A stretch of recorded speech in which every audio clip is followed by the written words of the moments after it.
Alhamdulillah, Alhamdulillah. Segala puji bagi Allah Tuhan sekalian alam yang masih memberi ruang hidup baru pada kita setelah waktu malam kita ditidurkan. Umpama disebut dalam Al-Quran ada dua jenis ruh. Satu jenis ruh Allah genggam dan Allah tak akan lepaskan, itu ruh orang yang mati. Satu lagi jenis ruh Allah pegang dan Allah lepaskan, yakni pada waktu kehidupan baru mereka, yakni kita yang mati kecil dipanggil itu. InsyaAllah jutaan terima kasih. Terima kasih sudi jemput. Okey. Baik, hari ini kita nak tengok dalam satu tajuk yang agak moden sikit lah. Tapi amalan tu adalah amalan yang takut-takut, amalan yang boleh menjadi satu bahan kita masuk dalam neraka, tu bahaya. Ya, sebab tu hari ini kita nak melihat adab dalam kita bermedia sosial. Kalimah orang panggil sekarang ni medsos, ya, media sosial ataupun apa semua jenis media lah, ya, apa saja jenis media yang kita akan nak tengok beberapa adab, beberapa etika, beberapa kaedah yang kita boleh memanfaatkan benda ni sehingga dia memudahkan perjalanan kita dalam melakukan kebaikan, dan pastikan dia tidak menjadi asbab kemudaratan sehingga kita masuk dalam neraka besok asbab kepada medsos. Yang ni kita tak nak, ya? Sebab hari ni semua orang tahu, tambah-tambah muslimat sebenarnya dia lebih dekat dengan media sosial. Muslimat sangat minum teh ais ambil gambar, goreng cekodok pun ambil gambar, kan, ya? Ya. Tim yang paling ramai membincangkan soal alam rumah tangga, KRT ke, kisah rumah tangga. Ada grup besar kat dalam tu, sehingga grup ini tiba-tiba mengeluarkan keaiban pasangan masing-masing. Ini satu kerugian dan kemudaratan yang berlaku dalam kehidupan kita. Kita nak jadikan, bila kita pegang, kita hari ni saya live sekarang dekat Facebook saya, kita nak jadikan dia medium untuk bila bangun tidur je kita dapat pahala. Sampailah kita nak tidur balik pun kita dapat pahala. Kita nak jadikan medium dia tu menyembuh dan menyambung tali silaturahim yang sakit, yang terputus dan sebagainya. Yang ni kita kena mengaji, insya-Allah kena mengaji sungguh-sungguh. Baik, kita cuma ada 1 jam dan mukaddimahnya disebut di sini bahawa setiap orang mestilah menjaga lidah dan tangannya, sama ada ketika dia berkata, sama ada ketika dia menulis. Maka perkara-perkara kebaikan akan diganjarkan, perkara keburukan akan dibalas. Dan ini kaedah 2, perkataan dan penulisan seharusnya dia membendung berlakunya fitnah dan pendedahan keaiban. Semua orang tahu ayat Al-Quranul Karim di mana Allah Subhanahu wa taala menyebut dalam surah Yasin, Al-yawma nakhtimu ala afwahihim wa tukallimuna aydihim wa tashhadu arjuluhum bima kanu yaksibun. Semua orang tahu di negeri akhirat mulut kita akan dikunci rapat. Kalau hari ini jika kita mengata, esok mulut tu akan menjadi saksi. Wa tukallimuna aydihim, tangannya akan bercakap. Perempuan hari ni menulis, perempuan hari ni bawa beg, orang perempuan mengaji beg banyak, pahala besar ya. Kan, ya, beg makeup, beg kitab, beg sejadah, macam-macam beg dia. Okay, dia dapat pahala. Wa tukallimuna aydihim, akan tangannya akan bercakap. Wa tashhadu arjuluhum, kaki akan jadi saksi. Ya, kaki akan jadi saksi atas amalan kita. Ada yang datang daripada Bukit Jelutong je, jom Bukit Jelutong. Kan selain daripada Ju mungkin ada Ja, Ji dan sebagainya. Daripada Kelang, daripada Bukit Kuda ada Bukit Kuda. Mana tahu ya, berkata-kata saya daripada Bukit Beruntung. Maka perjalanan kita tidak pernah akan menjadi sia-sia. Sebab tu manusia seandainya dia mencampakkan diri dia dalam kemudaratan dan neraka, maka dia lupa diri dia siapa. Siapa yang ingat diri dia, maka Allah bagi ruang kepada dia. Ini satu benda yang sangat-sangat besar, menepati firman Allah Subhanahu wa taala di dalam surah Qaf ayat yang ke-18. Dalam maksudnya, tidak ada sesuatu kata-kata yang diucapkan melainkan ada di sisinya malaikat yang mengawas serta mencatatnya. Surah Qaf ayat 18. So setiap ucapan kita, setiap gerak laku kita tidak pernah terlepas daripada pandangan Allah, dan Allah memberi kepada tugasan kepada malaikat, dan malaikat tidak pernah tercicir daripada menulis every single word yang kita lahirkan, manfaatkah, mudaratkah. Sebab tu Nabi SAW, salah satu daripada sifat Nabi SAW adalah apabila Nabi nak bercakap sesuatu, Nabi sentiasa tenung dan renung terlebih dahulu. Dia takkan cakap benda yang sia-sia. Dan juga Nabi SAW menyebut dalam hadis Bukhari dan Muslim, siapa-siapa yang mengaku dia beriman kepada Allah dan yaumul qiyamah, siapa-siapa yang mengaku ya dia beriman kepada Allah dan juga hari akhirat, falyaqul khairan, bercakap yang baik-baik, au liyasmut, diam. Inilah jalan selamat kita daripada neraka. Masuk syurga belum, tapi selamat daripada neraka. Falyaqul khairan, bercakap yang baik-baik. Mulut ni bangun-bangun tidur ya, nak bercakap je kena fikir dulu. Adakah percakapan aku ni akan jadi sia-sia? Tak. Sama ada dia membawa kita ke dalam syurga atau dia membawa kita ke dalam kebinasaan neraka. So setiap manusia dia harus berfikir sebelum dia mengeluarkan sesuatu. Seandainya dia tahu bahawa kata-kata itu tiada manfaat, malah boleh mencederakan hati orang, liyasmut, diam. Dia maka hari ni udah selesai. Ini komen kakak, dah selesai. Kan ya, biarlah nampak kita tu nampak macam bodoh sikit, tak apa, sebab kita memang bodoh. Iya, sungguh.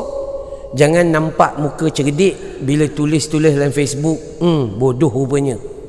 Itu lebih buruk. Maka sebab tu, walaupun bunyinya kasar, itulah diri kita.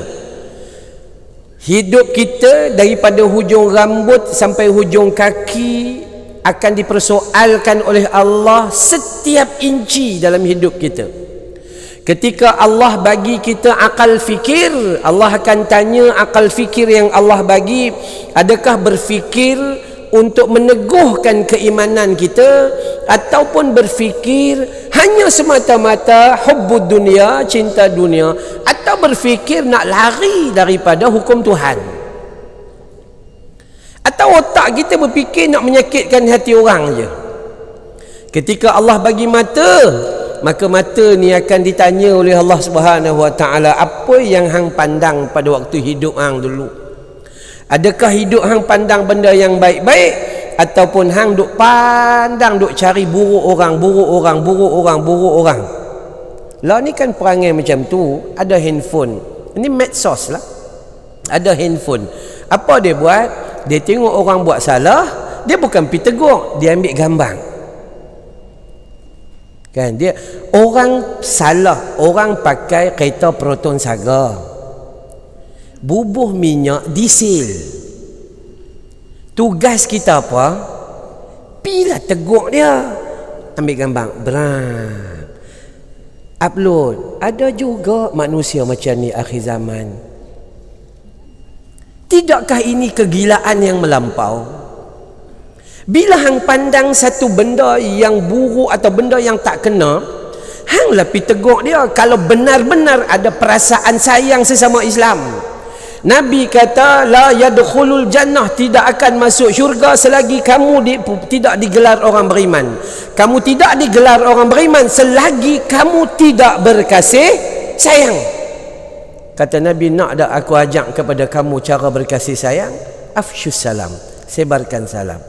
Orang yang menyebarkan salam, insya-Allah jiwa dia akan bersih, dia akan rasa sayang sesama umat Islam. Atas kasih sayang dia tu, dia diangkat menjadi orang yang beriman, dan atas keimanannya itulah dakhalal jannah, masuk syurga Allah Subhanahu wa taala. Itu mukaddimah nak bagi kita faham bahawa hidup kita tidak pernah akan sia-sia. Kita diberi pilihan untuk memilih jalan ke syurga atau jalan ke neraka. Semua orang tahu, terpulanglah kepada pilihan, maka kita tak akan boleh menyabitkan orang lain. Baik, yang pertama sekali, adab yang disuruh kepada kita pertama sekali dalam medsos ini adalah tidak menceburkan diri terhadap apa yang kita tidak ketahui. Kalau cerita tu tentang apa ni, tambah siapa nikah tu, Siti apa nama tahu, ada artis menikah dengan Piyu Riz tu, siapa nama, Nilofa. Cerita tentang Piyu Riz dengan Nilofa, kita pun tak kenal depa siapa, kita bukan adik-beradik depa, kita bukan sepupu sepapat depa. Yang hampir komen dalam tu, komen yang negatif ni, kenapa? Esok jenuh kita nak cari dekat akhirat, nak pergi cari mereka untuk apa? Minta ampun dan minta maaf. Tak payah. Orang beriman ni dia sentiasa nampak semuanya baik. Kata Al-Imam Syafi'i, barang siapa yang ingin mati dalam keadaan husnul khatimah, maka hiduplah dia dalam husnuzan, prasangka baik. Dengan Allah prasangka baik. Tiba-tiba bangkit tidur hari ni gaut bengkak kaki, prasangka baiklah, hang makan tak pernah berhenti. Tu kan prasangka baik, dan cari ubat buat rawatan. Ataupun bila kita nampak sesuatu, Shah Alam ditimpa musibah besar dengan banjir dan sebagainya, prasangka baiklah, Allah Ta'ala bukan bagi secara sia-sia, tapi ada ganjaran besar, Allah menguji kesabaran kita. Prasangka baik akan menyebabkan, kata Imam Syafi'i, akhir hayat kita husnul khatimah, pengakhiran yang baik. Jadi hak pertama sekali kita nak kena faham, tidak menceburkan diri terhadap apa yang tidak kita ketahui. Kalau kita bukan alim ulama berhubung dengan hukum, jangan pakai komen dalam Facebook. Bila ada update, orang update status saja kita pun komen, saya rasa, saya rasa, saya rasa. Agama tak pakai rasa, kecuali tukang masak dia pakai rasa. Agama dia tak boleh pakai rasa. Ustaz nak jawab, saya rasa. No, ustaz dia kena jawab. Agama dalam Quran dan dalam sunnah menceritakan begini, tapi dia tak boleh pakai saya rasa, ustaz rasa, ustazah rasa. No, tak boleh.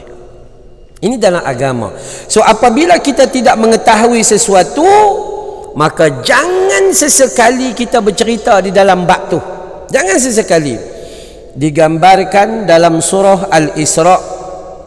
Surah Al-Isra ni ayat 36. Allah menyatakan dalam mafhumnya, dan janganlah kamu mengikuti apa yang kamu tidak mempunyai pengetahuan tentangnya. Sesungguhnya pendengaran kita, penglihatan kita, kalbu, hati nurani kita, semuanya akan diminta pertanggungjawaban di akhirat nanti. Surah Al-Isra ayat 36. Kalau kita ada ilmu, kita takut nak komen sesuatu. Kita sangat-sangat takut. Semalam saya ada program Tanyalah Ustaz dalam tajuk fiqh iddah. Fiqh iddah. soalan dalam sejarah saya tanyalah ustaz, semalam paling banyak soalan, tak tahu nak pilih yang mana satu. Ya. Maka dalam bab tu pun sama. Ada bab orang kata dalam iddah kematian, iddah wafat 4 bulan 10 hari, dia perlu ihdad, berkabung selama 4 bulan 10 hari, tak boleh keluar mana-mana. Ada satu soalan yang biasa berlaku di kalangan orang perempuan. Ustaz, boleh tak selepas suami meninggal, maka kami nak pergi hantar jenazah suami daripada rumah pi ke masjid untuk buat urusan, daripada masjid pi ke kubur dan kemudian patah balik. Ustaz-ustaz dan ustazah kena jawab berdasarkan ilmu. Berdasarkan ilmu, Ummu Atiyah merekodkan hadis riwayat Imam Al-Bukhari. Nabi kata nuhina, Nabi melarang kami orang perempuan mengiringi jenazah ke tanah perkuburan. Tapi hadis tu tak habis kat situ. Hadis tu menyebut bahawa larangan Nabi tidak nampak begitu keras. Faham kan? Pertama sekali, orang perempuan kalau boleh, no way. Walaupun ada way ke kubur, but no way. Itu satu. Tapi larangan itu tidaklah bersifat keras. Maka sebahagian ulama kata perempuan yang mengiringi jenazah ke kubur, waktu pengurusan jenazah je, bukan waktu ziarah biasa. Waktu pengurusan jenazah, makruh tanzih, makruh yang ringan. Yang kedua, makruh tahrim, makruh yang boleh jatuh kepada haram, kerana dia berada di dalam iddah. Jadi, tapi kesimpulan ulama mengatakan sebaik-baik orang perempuan tinggallah di rumahnya. Jangan pergi ke kubur, kerana pada saat kematian suaminya bermula iddahnya 4 bulan 10 hari. Ustaz, rindu saya bila nak pergi tengok kubur. 4 bulan 11 hari pi. Tak sabar ustaz oi. Itulah nilai yang Allah nak uji selama ni duk main mengaji daripada jauh-jauh ni. Yang duk main mengaji tiap-tiap hari ni bertahun-tahun ni, itulah ujian Allah Ta'ala. Bila dia diam dalam rumah, dia dapat pahala. Suami yang mati pun dapat pahala atas ketaatan dia menepati itu. Ini nilai dia. Ustaz, kalau nak pi juga macam mana? Hang ni ketegak sungguhlah. Tu. Dia mai ujian bagi kita yang mengaji. Kita duk sangka kita mengaji ni pandai sangat dah. Cuma kadang-kadang pengajian kita tu tak masuk ke dalam hati. Tu kena faham ya. Baik. Itu yang pertama. Maksud dia kata seandainya kita tak ada ilmu, maka jangan komen apa-apa pun, sama ada dalam grup WhatsApp, ada dalam Facebook ke, Instagram ke, apa sajalah sebarang medsos. Jangan komen apa-apa. Baca boleh, percaya jangan. Baca boleh, tak ada masalah apa. Tapi hati-hati, dia masalah kita ni semua pakat nak tunjuk ustazah belakang. Masuk dalam grup WhatsApp, pam terkeluar satu, sesungguhnya. Bila bunyi sesungguhnya pun kita nak jadi ustazah. Copy and paste pada orang lain. Sedangkan hadis tu hadis palsu. Maka apa dosa dia? Man kadzaba alayya muta'ammidan falyatabawa maq'adahu minan nar. Siapa-siapa yang menggunakan dan menyampaikan hadis sedangkan ianya palsu, siap tempat duduknya dalam api neraka jahanam. Ingatkan, share hadis tu dapat pahala. Rupanya share hadis, dia tempah tempat duduk dalam api neraka jahanam. Ustaz, sorry, saya sebenarnya tak tahu hadis tu palsu. Kata Ibn Hajar Al-Asqalani, kamu tetap berdosa kerana menyampaikan sesuatu yang kamu tidak ketahui kesahihannya. Habis. Jadi jalan selamat dia apa? Falyaqul khairan aw liyasmut. Duk diam. Itu paling sempurna lah, paling sempurna. Ini tak habis-habis daripada bangkit tidur. Bangkit tidur ni terus upload. Tu ambil gambar kepala katil pun jadi ya. Sat lagi nak pi dapur, dia bagi tahu itu nak masak itu. Nak masak pun hati-hati. Kalau nak share apa kita panggil tu? Resipi. Yang tu tak apa. Ini kita bubuh makan cantik-cantik apa semua. Kadang-kadang ada kawan-kawan kita nak makan, bukan kata nak makan lah. Dia sendiri pun terpaksa puasa bagi makan anak-anak, tapi kita cerita dalam tu macam-macam. Tunjuk kemewahan kita. Apa kita panggil ya? Musafir Islamik naik kapal. Contohnya kan, naik kapal, sembahyang tahajud atas kapal, duduk di rumah tak mau buat. Ini pun perangai juga manusia. Nah, so hak ni perkara paling besar sekali. Seandainya kita tak ada ilmu, just keep quiet. Habis, selesai perkara, dan kita tidak akan terbabit dengan apa-apa persoalan daripada persoalan-persoalan sebarang malaikat di kanan dan kiri. No, tak ada. Itu selamatkan diri dulu. Hak pertama, tidak menceburkan diri terhadap apa yang tidak kita ketahui.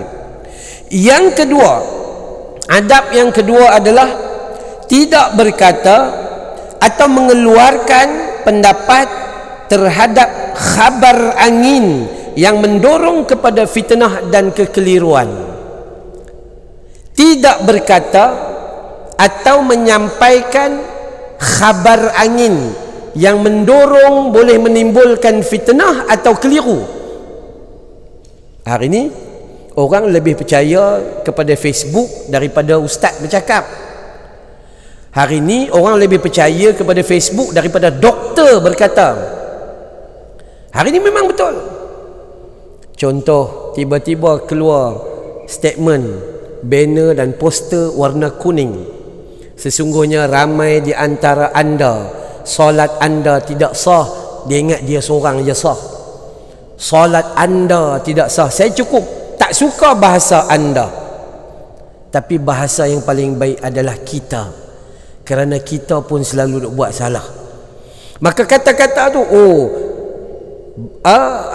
rukun qauli, rukun fi'li, apa begitu begini. Dia kata hendaklah kamu membaca Al-Fatihah dalam keadaan melafazkan, dan seandainya seorang yang tidak melafazkan, yang bunyi angin-angin saja, maka hukumnya tidak sah. Dan seandainya anda melakukannya sampai ke akhir hayat, maka tiadalah amalan. Cepat betul kata gitu ya. Dalam hukum, ya, baca rukun bacaan itu memang betul. Dia kena rukun bacaan takbir, kata Allahu Akbar. Itu kalau tu imam. Kalau makmum dia tak boleh gitu, Allahu Akbar. Itu kalau perempuan lagi tak boleh, Allahu Akbar. Dah. Yang tak bolehnya itu tak boleh.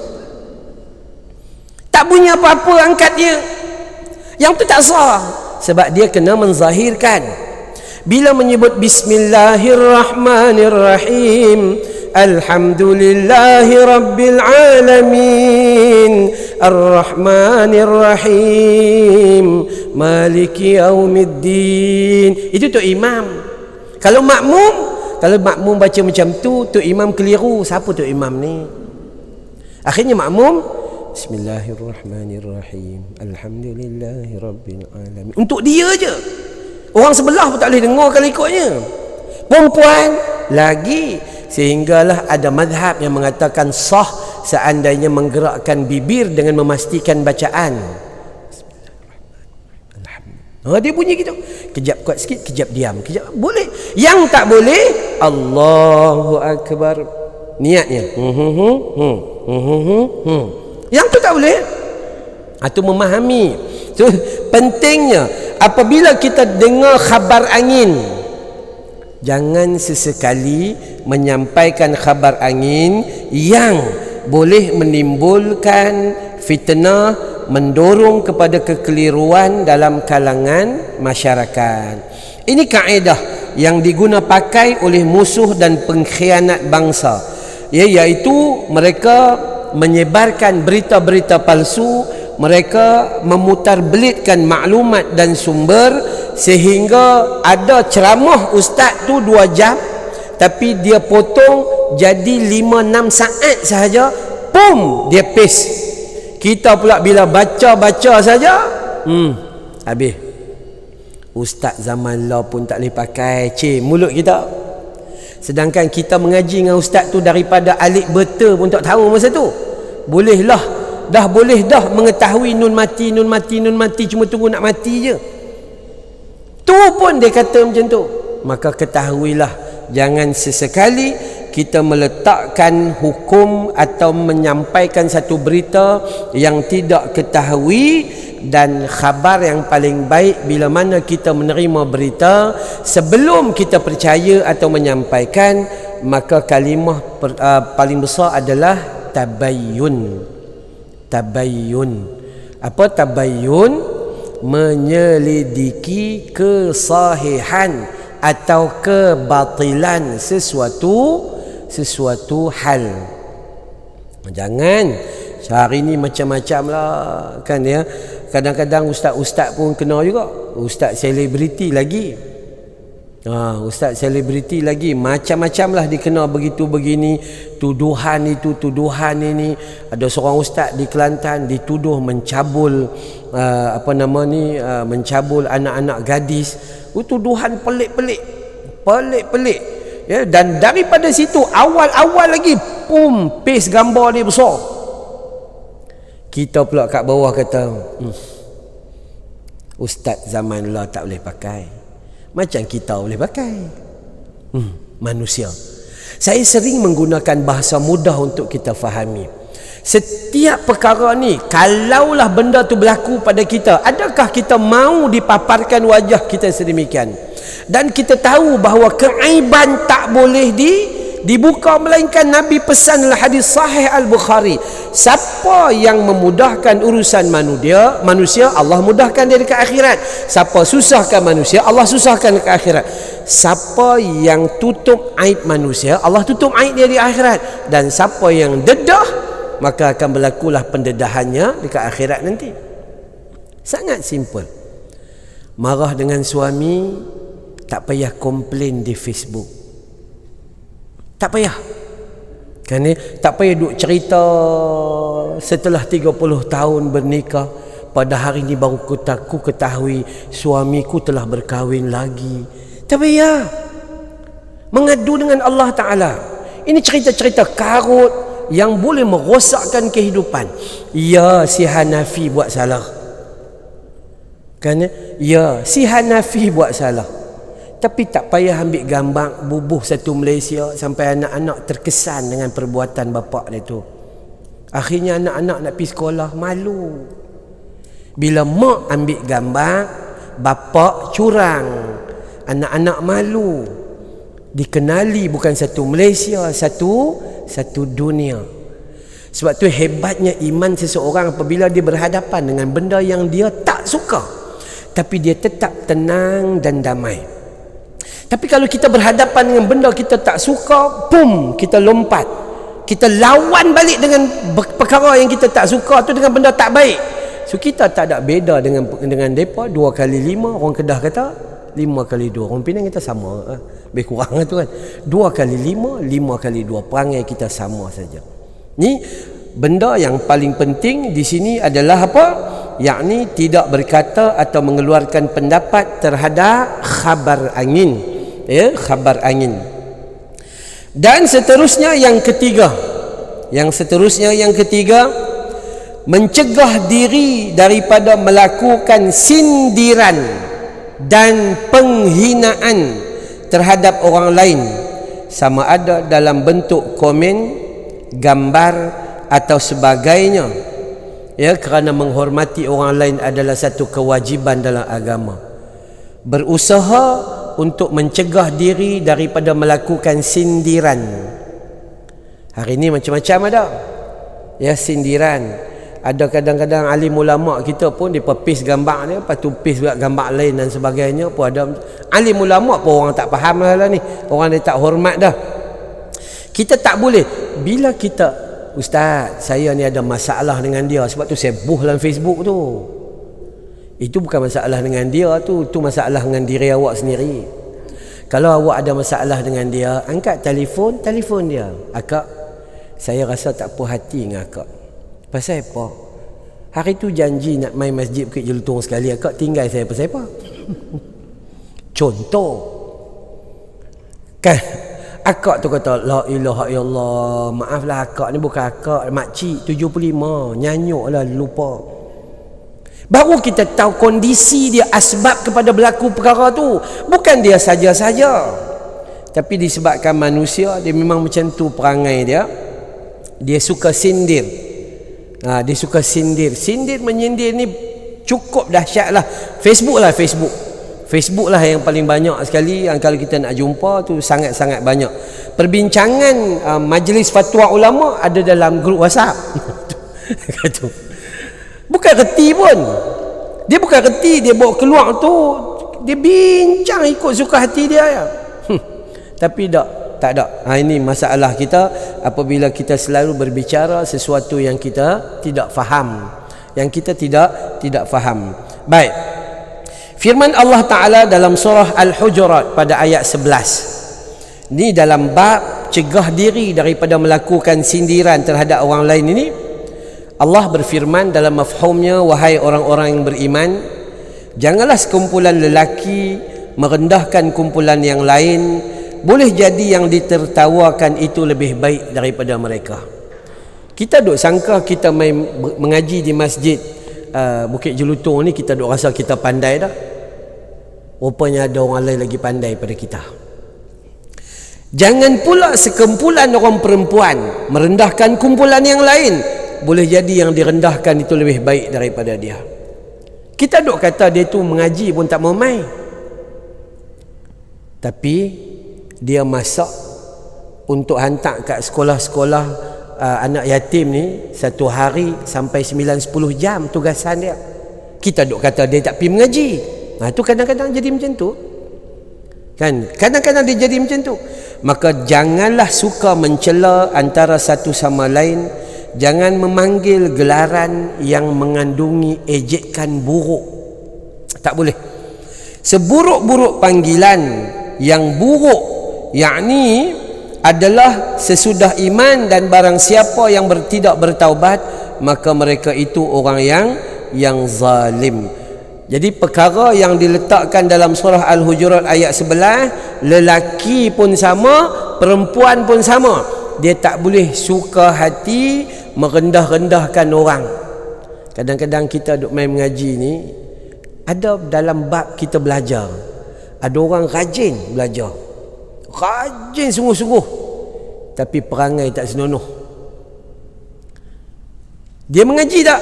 Mengaji, tapi dia tak dapat apa yang dia mengaji untuk diletakkan dalam amal kehidupan dia. Mulut macam tu duk mengata ke orang.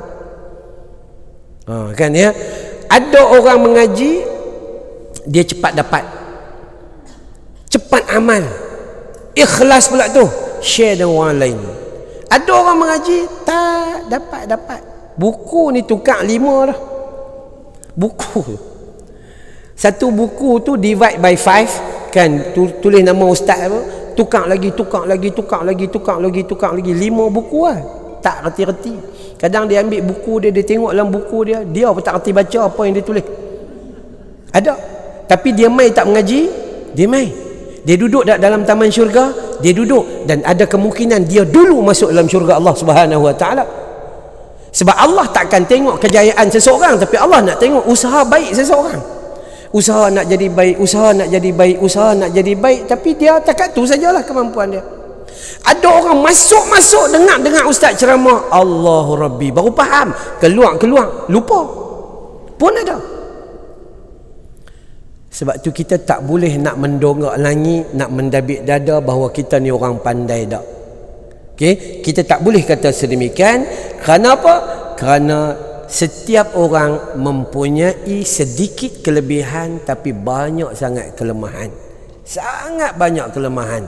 Kami yang duduk ceramah ni pun kadang-kadang duduk seorang-seorang, Astaghfirullah wa atubu ilaih. Pasal apa? Ada yang kami mengajak, kami sendiri pun tak mampu buat. Kenapa? Sebab kita manusia. Ada kala iman kita tu menjulang tinggi. Kalau boleh nak sedekah semua ada dalam rumah. Ada kala ni al-bakhilun wal kedukutun. Betul? Dia main satu ketika macam tu manusia. Iman kita, kata Imam Syafi'i, dia kadang naik dan kadang turun.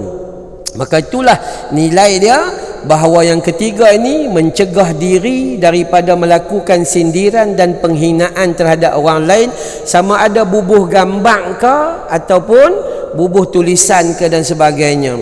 Dan Nabi sallallahu alaihi wasallam bersabda dalam hadis riwayat Imam Tirmizi, bahawa antara kebaikan Islam, seseorang itu adalah meninggalkan sesuatu yang bukan kepentingan diri dia. Maksud tak ada manfaat untuk diri dia, maka dia tinggal, dia tak mahu. Benda tak ada manfaat, tak payah duk buat. Kadang-kadang manusia, kita nak main masjid berasa berat. Hanya masjid tu dekat je. Tapi kalau kita ada satu tempat dekat Hulu Langat, Menara Tinjau, Lookout Point, dah lah naik bukit tu punya jauh, parking pula 2 km, sanggup parking 2 km, berjalan naik ke atas tu semata-mata nak tengok panorama Kuala Lumpur, nak tengok lampu ya. Kalau takat nak tengok lampu tu, pergi kedai tom yam biru, merah, kuning, macam-macam lampu lah. Manusia tu, kita dikelabui mata hati oleh setan. Dikelabui dengan mata hati. Bila mata hati dia tak nampak kebaikan. Kita nak pergi masjid sembahyang jemaah susah, kita nak pergi ziarah kawan kita pun terasa susah, kita nak tolong orang terasa berat. Dia macam-macam halangan lah. Nak tolong dah nak tolong, duk fikir balik, hari tu aku susah, dia pun tak tolong. Habis dah. Bila dah nak jemput dia, kenuri kahwin anak kita, kita nak jemput dah, teringat balik hari tu anak dia menikah, dia tak panggil aku. Jadi kita dengan dia lebih kurang sama. Ini bila orang mengaji, dia akan jumpa. Baik, yang keempat, mengelak diri daripada menyebarkan sesuatu perkara yang tentang seseorang, terutama perkara yang dituntut syariat untuk menjaganya, seperti aurat, aib, atau perihal sebaran keji. Katakanlah dia tu memang salah atau belum didapati bersalah, jangan duk share gambar dia masuk dalam medsos. Kita sepatutnya elak diri daripada menyebarkan perkara yang dituntut syariat untuk jaga. Kita dituntut untuk jaga keaiban sahabat handai kita. Kita dituntut untuk jaga keaiban mak bapak kita. Jangan duk cerita ke orang. Ni ada ustaz-ustaz kita buat program pasangan dan keluarga. Masuk dalam satu dewan, pasangan tu ada 1,000, 2,000, ada 500 pasangan, pegang mikrofon, dia pula buka keaiban diri dia, buka keaiban pasangan dia. Sekali lagi ustaz mai, dia urut, dia kata macam ni pun benda pakat-pakat meleleh ayak mata, kena bayar pula tu, masuk tu kena bayar 300-400. Ini satu pendedahan keaiban yang tak sepatutnya dilakukan. Kalau kita nak minta nasihat, bertemu 4 mata, atau kita dengan isteri kita pergi jumpa dengan ustaz tu, ustaz kami ada masalah sekian. Ini dah pegang mikrofon dalam dewan yang penuh, boleh buat program 3 hari 3 malam, dan akhirnya ustaz tu jadi kaya raya. Tapi kita tak perasan. Dedah aib itu dilarang oleh agama. Tambah-tambah pula pendedahan tentang pasangan kita. Hati-hati orang perempuan. Saya anak murid perempuan paling ramai, sehingga pasangan kita pun kadang-kadang cemburu. Tu kan, tanya isteri saya, betul, ini biasa. Kadang-kadang telefon ingat tak ustaz, kita nak tanya soalan apa, itulah ustaz, ingatkan nak telefon ustaz ni dah lama, dia duk pusing dulu, nak ingat nak telefon lama lah, telefon juga. Tak apa, bagi soalan terus, sebab sejak lagi saya ada kelas. Dia tak ada apa pun, sajalah minat dengan ustaz. La ilaha illallah. Minat. Mana kau ni tak cemburu? Tu kan. Hantar WhatsApp pula tu, buh love. Tu kan. Buh bunga 3-4 jambak kan. Jadi macam itulah. Hati-hatilah. Sebab tu dalam medsos ni kita nak berhubung, jaga-jaga. Okey, kes benar kami berjumpa adalah kes apabila seorang suami mengadu isterinya masuk dalam grup WhatsApp alumni sekolah dan jumpa kekasih lama, buat perhimpunan di Johor, dan akhirnya mereka berzina. Suami kelu, tak tahu nak buat macam mana. Kelu. Bila ditegur, dia kata, abang suka, abang simpan saya, abang tak suka, abang lepaskan saya. Allahu Akbar. Tu, hati-hati. So bila di antara kita semua, bila nak berhubung dengan orang yang bukan mahram, ni pun sebahagian daripada etika, maka hantarlah bahasa-bahasa yang tidak miut-piut, semua tu tak boleh. Hantar bahasa-bahasa asas. Minta maaf Ustaz, saya nak tanya soalan sekian. Udah selesai.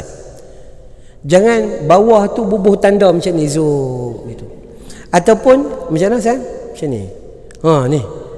Ni tanda. Dia ingat Ustaz orang Korea. Tu.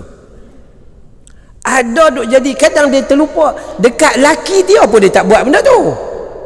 Hati-hati. Bahasa juga harus dijaga. Dengan ustaz ni dia cakap lah lembutnya dengan laki dia. Han tak dengar. Awak pekak sangat.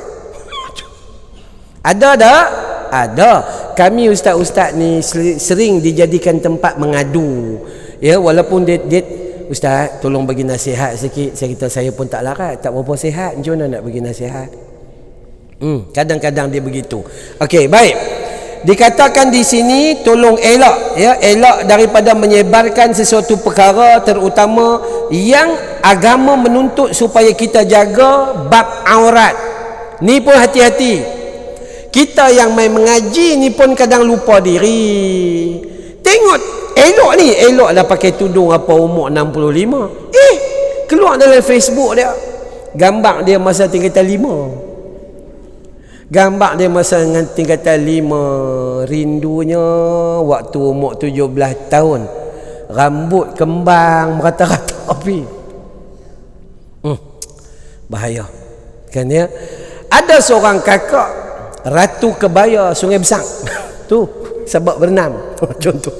Ratu Kebaya. Dia bawa keluar gambar dia jadi juara Ratu Kebaya. Pinggang macam Salomo dulu. Tu dia macam kerengga. Tunjuk ke orang juga. Rugi tak? Rugilah. Seorang sahabat Nabi datang jumpa Nabi, ya Rasulullah, aku dah buat dosa sekian. Nabi kata, berhenti Sa'ad. Kenapa ya Rasulullah? Ketika Allah menyimpan dan menyembunyikan salahmu, kenapa kamu yang membuka salahmu kepada orang lain? Jangan pergi cerita ke orang. Jangan pergi cerita. Ni benda perkara paling penting. Saya ada seorang makcik, bukan seorang lah, banyak orang lah, tapi cerita hak seorang tu sudah lah. Habis-habis kuliah, dia main sebelah meja. Dia main duduk dekat. Saya kata, pasal apa makcik ni? Awak, Ustaz, saya nak cakap slow sikit boleh? Saya kata, tak apa, suruh dia tutup mic dulu. Tutup mic, dia main slow. Minta maaf Ustaz, saya ni dengan geng-geng kami ni, kami duk mengata kat Ustaz. Loh, tu. Okay. Sebelum saya masuk lagi, dia kata, itulah masa bini Ustaz mati hari tu. Bila bini Ustaz mati, yang tiba-tiba cepat betul Ustaz nikah lain. Masa tu kami kata, kami ada grup WhatsApp duk mengata kat Ustaz ni. Boy, dahsyat dia depa ni. Tu ada. Saya kata, tak payah cerita makcik. Tak boleh. Takut tak puas hati nak cerita habis pula. Poin pertama kami kata, tu dia cerita. Betul macam ni. Poin pertama sekali adalah, pasal apa Ustaz menikah cepat sangat? Saya kata, dah saya laku. Makcik tak laku, patut tak menikah lain. Iyalah, kalau ia pun nak menikah, yang pergi menikah umur 28 tahun, pasal apa? Ambil 51 lah macam Ustaz. Yang makcik dengki pasal apa? Tu macam Dia jadi macam-macam. Tapi saya kata makcik, lain kali jangan buat macam ni. Jangan cerita ke orang.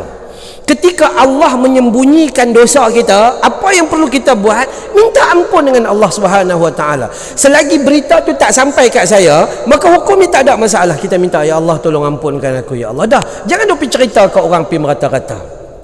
Yang best tu sanggup buat grup WhatsApp mu. Grup mengata Ustaz Amran. Saya ingat saya yang kena, Ustaz Jeffrey Al-Mahmudi pun kena. Dia lagi ada 3 bini. Siapa yang kata? Orang yang main masjid, orang yang mengaji, orang yang buku yang 5 buku dah tukar tu. Hati-hati nah, ini perkara paling besar sekali.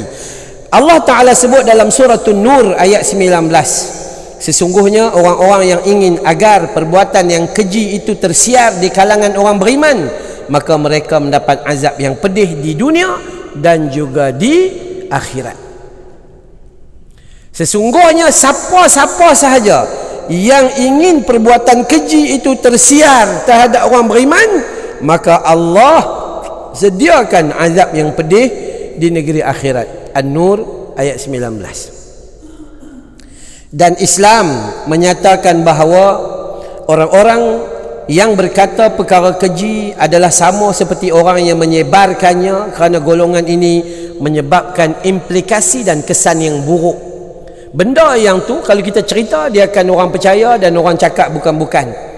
Dan Nabi SAW menyebut dalam hadis Imam Al-Bukhari dalam kitab Adabul Mufrad, orang yang mengatakan kekejian dan orang yang suka menyebarkannya mempunyai dosa besar yang sama. Bercakap tentang buruknya orang dan satu puak lagi, dan dia menyebarkannya, mereka mempunyai dosa besar yang sama-sama kena tanggung. Perempuan ingat tak, kadang-kadang bila kita jumpa, sebab kita tak pernah jumpa selalu, tapi saya rasalah kalau saya pernah sebut dengan perempuan, tak tahu ingat ke tidak. Kalau tak ingat pun logik, sebab perempuan mengaji ustaz ramai, tu yang buku banyak tu. Okey, baik. Nabi sebut, sahabat sebut, ya Rasulullah, kami ada seorang fulanah, orang perempuan, solat fardunya tip-top, salat malamnya tanpa henti, puasa Ramadannya nombor 1, puasa sunat tak pernah ditinggalkan, sedekahun jariyah, ngaji Quran, berbuat kebajikan, pahalanya bertimbun-timbun. Tapi mulutnya suka menyakiti hati jirannya. Bagaimana ya Rasulullah? Kata Rasul, apa dia? La khaira fiha, tiada langsung kebaikan yang buat, tak ada pahala langsung. Hiya finnar, dalam neraka. Ni mai mengaji, beli kitab ni sampai bawa ni tangan sebelah sakit lah kira. Kan ya, mengaji ni tak tahu nak cakap dah, tapi bercakap sakitkan hati orang. Masuk dalam grup WhatsApp, kalau dia komen memang confirm orang sakit hati. Maka padanya kebaikan langsung tak ada, kerana dia telah padam dengan kejahatan mulutnya. Hiya finnar, dia dalam neraka. Sahabat kata, ya Rasulullah, ada lagi sahabat kami fulanah, seorang sahabiah perempuan juga, amalannya salat maktubah, salat fardu sahaja. Mengaji di masjid Bukit Jelutong pun jarang-jarang, sebab suami ada di rumah.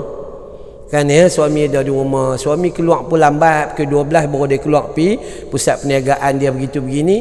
Jadi dia teman-teman, apa lebih kurang solat fardu dia buat. Yang kedua, dia bersedekah hanya sepotong keju sahaja. Bukan satu talam tepung talam, bukan.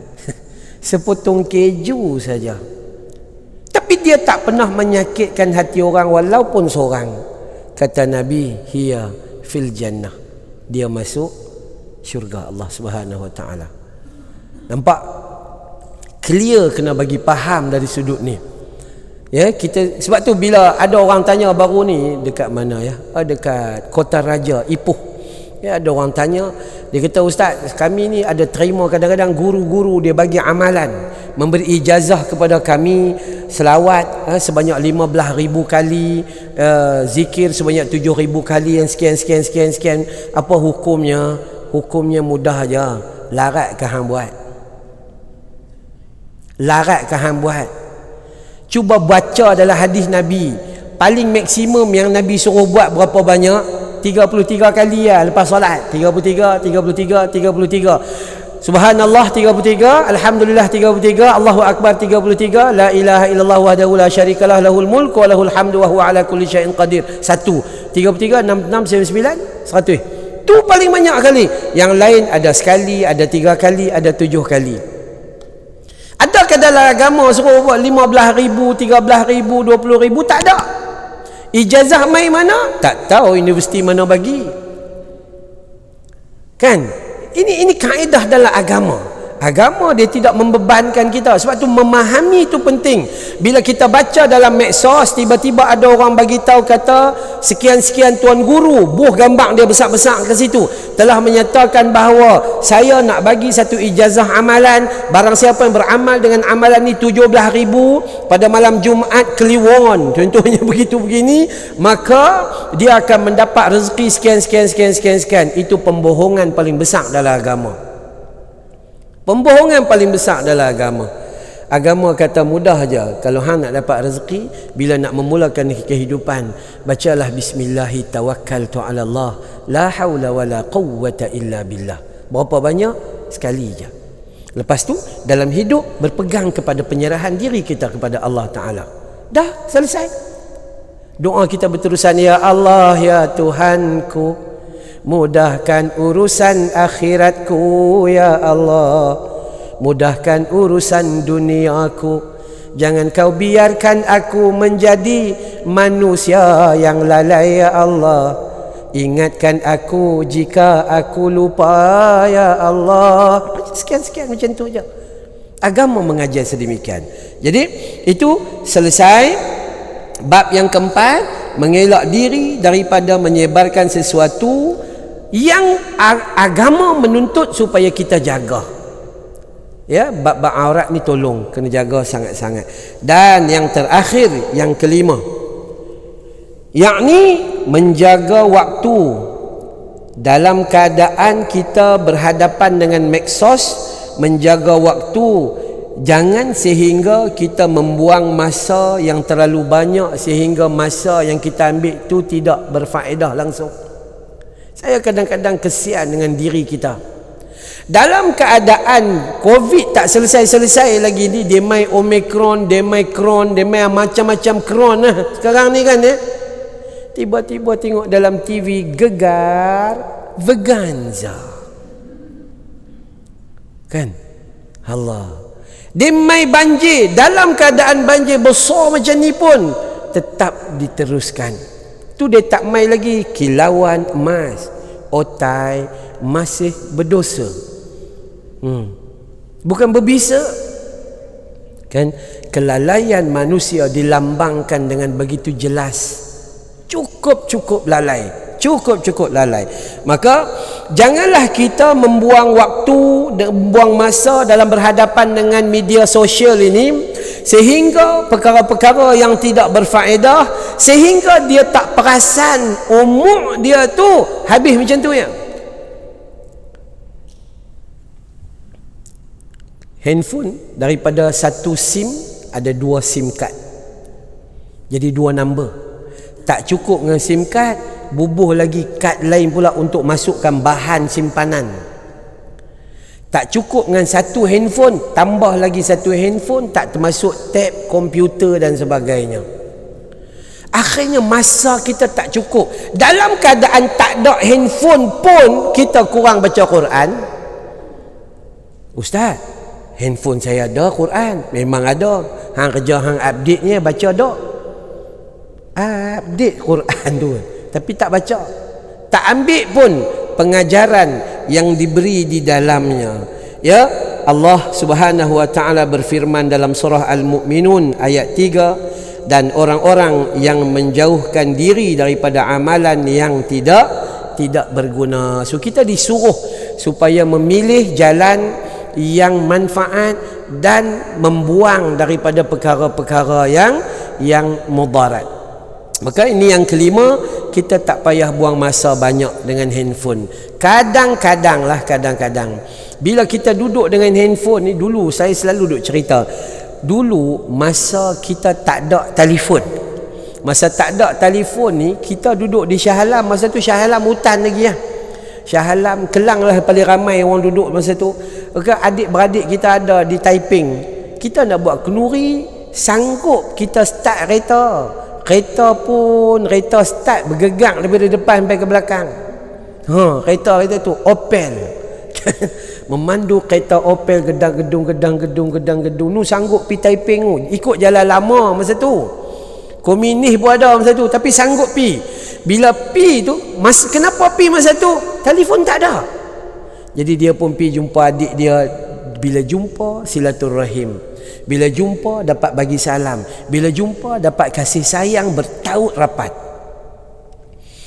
Nak balik main sini, adik dia tengok mana-mana 2-3 tandan pisang, ada pisang mah, pisang rastali apa semua, berat bonet tu. Hadiah kasih sayang, hantar main sini. Adik tu nak main kenduri besok tu kat rumah abang dia, rumah kakak dia, naik bas hak jenis tekan loceng keting, start pagi malam tak sampai lagi. Tu pun komunis tahan tepi jalan. Kan ada nak pi tak? Pi. Baik. Mai kata Graham Bell cipta telefon. Bila cipta telefon, anak kedua kita nak menikah, kita jenis tak satu tangan kat sini, satu pusing sini.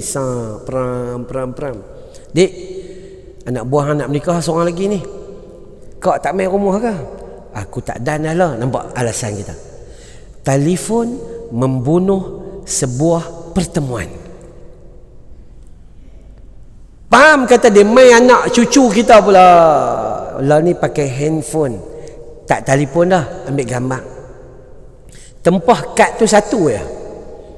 Tak payah tempah 1000. Tempah kad satu, ambil gambar. Hantar pi broadcast tu. Keluar pi macam tu. Suara pun tak dengar. Dia meeting, tekan masuk, guna kita punya apa nama tu. Kan ya.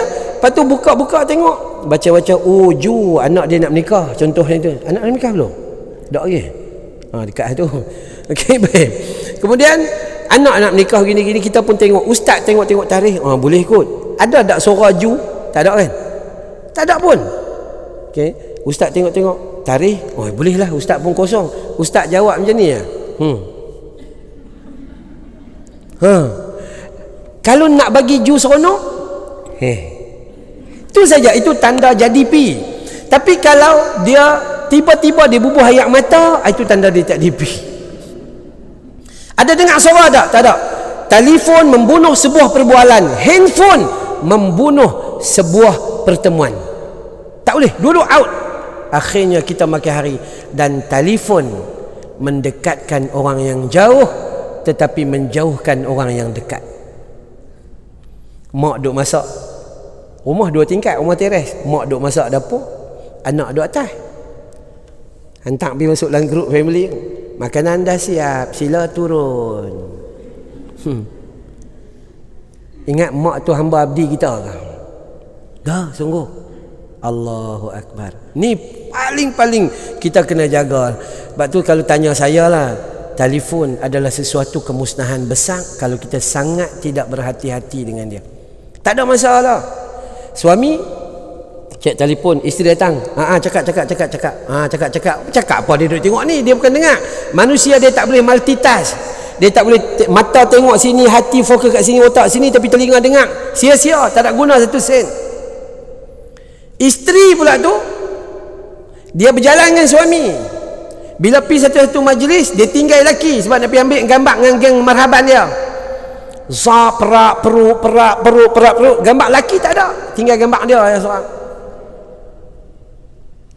Ini benda yang menjahanamkan kita tanpa kita rasa. Kalau kita tak fikir, maka dia takkan kita rasa. Tapi kalau kita fikir, insya-Allah. Ya, itulah 5 perkara yang moga-moga dia dapat memberi bimbingan lah. Tapi yang paling penting lah tentang berita bagi saya, tabayunlah setiap berita. Kalau kita tak reti, kita tak payah share lah. Ya, tak payah share apa-apa yang kita tak reti. Kalau kita tak ada ilmu, tak payah komen. Kita boleh tanya, minta maaf saya tak faham ni, boleh tak bagi penerangan pada siapa yang share ilmu ni? Cukup lah, tak apalah. Okey.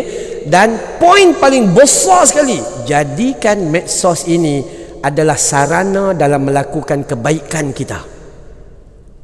Apa saja benda baik yang kita boleh buat menggunakan telefon, komputer, laptop, internet, semuanya, supaya dia jadi bahan penting untuk kita masuk dalam syurga Allah Subhanahu wa taala. Wallahu a'lam.